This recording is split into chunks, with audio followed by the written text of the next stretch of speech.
At 8 o'clock, you open the document, the textbook, or the code editor.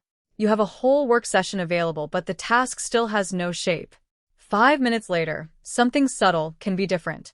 Not because 5 minutes is magic and not because the task became easy. You may now know the finish line, the first gap, and the next physical move. The useful unit is the state you leave behind. In this video, we will build that state in 5 minutes, then ask why it can change the rest of the session, even if you stop, get interrupted, or discover that the work is harder than expected. Start with a goal like study chapter 4. That sentence names a destination, but it does not tell you what counts as progress. Cognitive models of goal memory describe pending goals as competing with other active goals, while cues can prime a goal that is waiting to be resumed.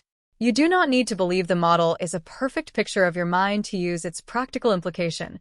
Make the next state easy to identify.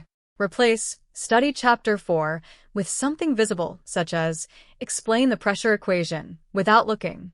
A finish line is not a motivational slogan. It is a boundary that lets you tell whether the next action moved you closer.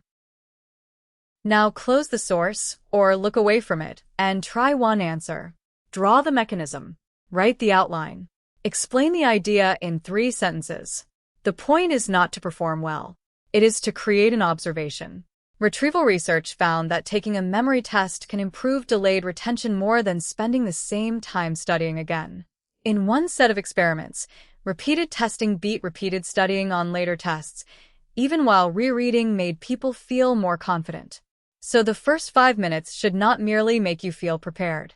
They should show you what the task is actually asking you to retrieve. The wrong answer is useful because it gives the session a location. Mark the missing step, the weak paragraph, or the question you could not answer. Then write one next action. Compare the 2 diagrams, solve the second example, or rewrite the opening sentence. This is where a short start changes the future of the same session. In an interruption experiment, people who had time to prepare encoded either a future goal or information about the state they were leaving, and they resumed faster. Your note is a small version of that preparation. It does not finish the work. It makes the work retrievable. Now make the return action concrete. If I sit at this desk after dinner, I open the marked page and solve the second example. That is an if-then implementation intention. A situation is linked to one behavior. In 4 studies, these plans helped people initiate actions efficiently even under cognitive load, including studies with university students. The plan is not a promise that distraction disappears. It simply moves one choice out of the crowded moment. The cue, the marked gap, and the physical first move now point in the same direction. After 5 minutes, the task may still be difficult. What changed is the search problem. You are no longer asking, what should I do with this whole chapter? You are choosing between a few visible states. Answer the marked question, check the correction, or write the next attempt. If a message interrupts you, the restart point is already encoded. If the task turns out to be easy, the same note tells you where to extend it. This is a synthesis from controlled research, not a universal law. Fatigue, confusion, and interruptions can still make continuing hard. The claim is smaller. A known state gives the next action less blank space to cross. Here is the complete test for today. In minute 1, write a finish line. In minutes 2 and 3, make a cold attempt before rereading. In minute 4, mark the gap and correct only what the attempt exposed. In minute 5, write the next attempt before you decide whether to continue. Then, if you want a longer block, use the live 20-minute study loop kit. The listing includes a 6-page, 20-minute study loop workbook, a 6-page 7 days of better retrieval question builder and planner, and a 2-10 guided walkthrough for building better questions.